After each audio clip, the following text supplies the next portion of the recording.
Sir Knight, quoth she, your praises reach too high, above her merit you commend and so.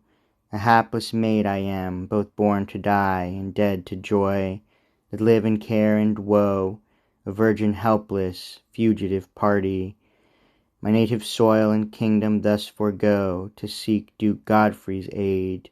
Such store men tell, of virtuous Ruth doth in his bosom dwell. Conduct me then, that mighty Duke before, if you be courteous, sir, as well you seem.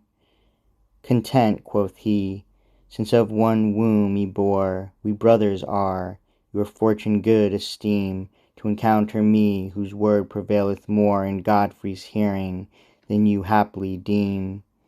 Mine aid I grant, and his I promise too, all that his sceptre or my sword can do.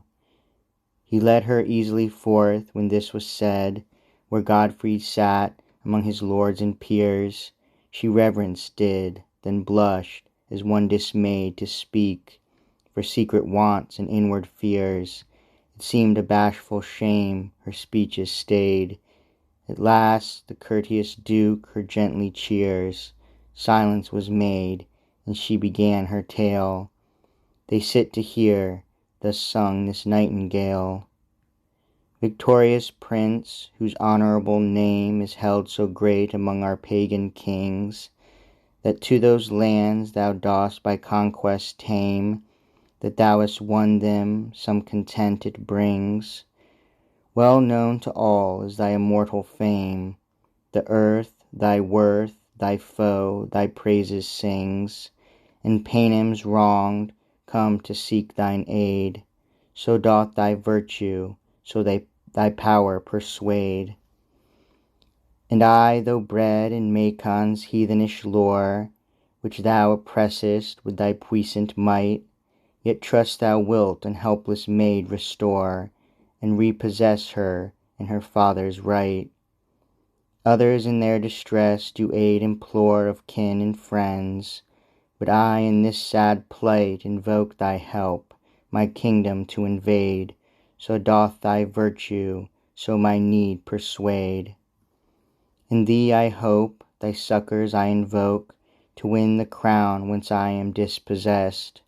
For like renown awaiteth on the stroke, to cast the haughty down, or raise the oppressed.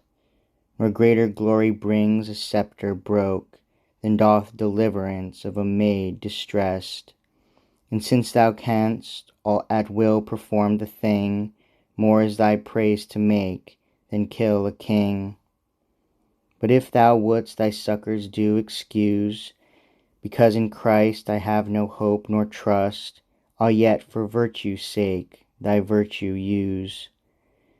Who scorneth gold because it lies in dust, be witness heaven, if thou to grant refuse, thou dost forsake a maid in cause most just, and for thou shalt at large my fortunes know, I will my wrongs, and their great treasons show.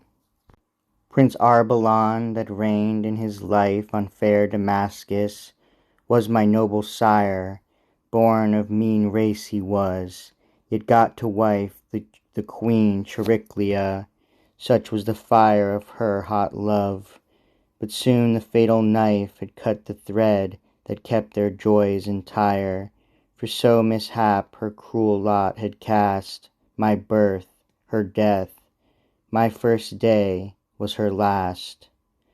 And ere 5 years were fully come and gone, since his dear spouse to hasty death did yield, my father also died, consumed with moan, and sought his love amid the Elysian fields.